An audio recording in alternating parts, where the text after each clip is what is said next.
रीता को संगीत से बहुत प्यार था। उसका हर दिन सुरों से भरा होता था। वो अपने दादाजी के साथ गाती थी।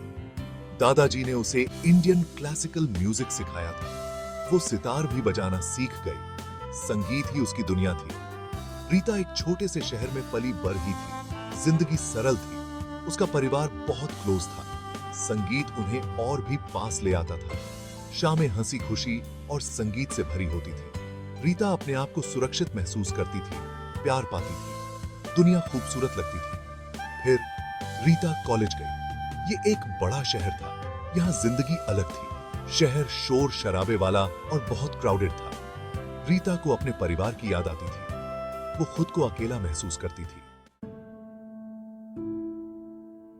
कॉलेज एक चुनौती था। रीता को एडजस्ट करने में मुश्किल हो रही थी। उसे अपने परिवार और अपने संगीत की याद आती थी। पढ़ाई का प्रेशर बहुत ज्यादा था। वो खुद को खोया हुआ और अकेला महसूस करती थी। रीता का खुश स्वभाव धीरे धीरे कम होने लगा। वो अपने दोस्तों और उन एक्टिविटीज से दूर होने लगी जो उसे पहले पसंद थी। उसके नंबर कम होने लगे। उसे ऐसा लग रहा था जैसे वो उम्मीदों के समुंदर में डूब रही है। उसके परिवार ने यह बदलाव देखा। शुजिकी कच्चा परेशान हुए। उन्होंने रीता से बात करने की कोशिश की। रीता ने उन्हें दूर कर दिया। वो ये नहीं बता पा रही थी कि वो क्या महसूस कर रही है। रीता अपनी उम्मीद खोती जा रही थी। वो खुद को खाली और भटका हुआ महसूस करती थी। नींद नहीं आती थी। खाने में स्वाद नहीं आता था। दुनिया उदास और बेरहम लगती थी। उसके माता पिता उसे डॉक्टर के पास ले गए। कई टेस्ट्स हुए। पता चला कि रीता डिप्रेशन में है। रीता का दिल टूट गया। उसे खुद पर गुस्सा आ रहा था। उसका परिवार उसके साथ खड़ा था। उन्होंने उसे बहुत प्यार और सहारा दिया। उन्होंने रीता को हेल्प लेने के लिए प्रेरित किया। रीता को थोड़ी उम्मीद नजर आई। एक दिन रीता की बुआ सविता जी मिलने आई। सविता जी एक म्यूजिक थेरेपिस्ट थी। उन्होंने रीता की आंखों में दर्द देखा। उन्हें रीता का दुख समझ आ गया। सविता जी ने म्यूजिक थेरेपी का सुझाव दिया। उनका मानना था कि संगीत रीता के जख्मों को भर सकता है। उन्होंने इंडियन क्लासिकल म्यूजिक, खासकर राग दरबारी की ताकत के बारे में बताया। रीता को यकीन नहीं हुआ। उसका तो हर चीज से, यहां तक कि संगीत से भी विश्वास उठ गया था। लेकिन वो बहुत परेशान थी। उसने कोशिश करने का फैसला किया।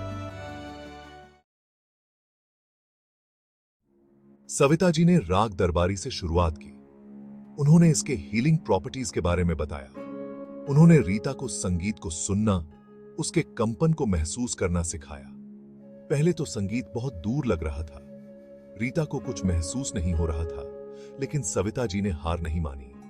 उन्होंने रीता को साथ गाने, अपने दर्द को संगीत के जरिए बाहर निकालने के लिए प्रेरित किया। धीरे धीरे रीता का संगीत से नाता जुड़ने लगा। उसे थोड़ी उम्मीद नजर आई। संगीत ने उसके मन को शांत किया। उसकी आत्मा को सुकून मिला।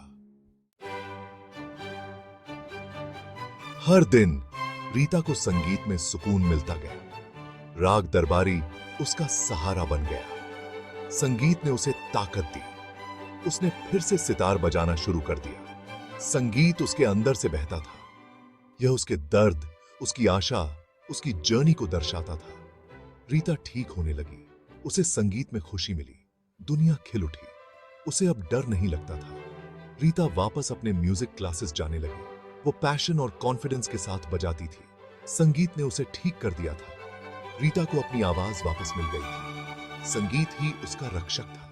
नमस्कार दोस्तों, स्वागत है आप सभी का हमारे चैनल नानी की कहानी में, जहां हर कहानी में बसती है प्यार की मिठास और नानी की प्यारी आवाज। यहाँ हम आपको सुनाएंगे वो कहानियाँ जो आपके बचपन की यादें ताज़ा कर देंगी। हमारी कोशिश है कि इन कहानियों के जरिए आप फिर से अपने बचपन में खो जाएं और नानी की गोद में बैठकर कहानियों का आनंद लें। तो जुड़िए हमारे साथ और सुनिए नानी की कहानी, और हमारे इस चैनल को लाइक और सब्सक्राइब जरूर करें। धन्यवाद।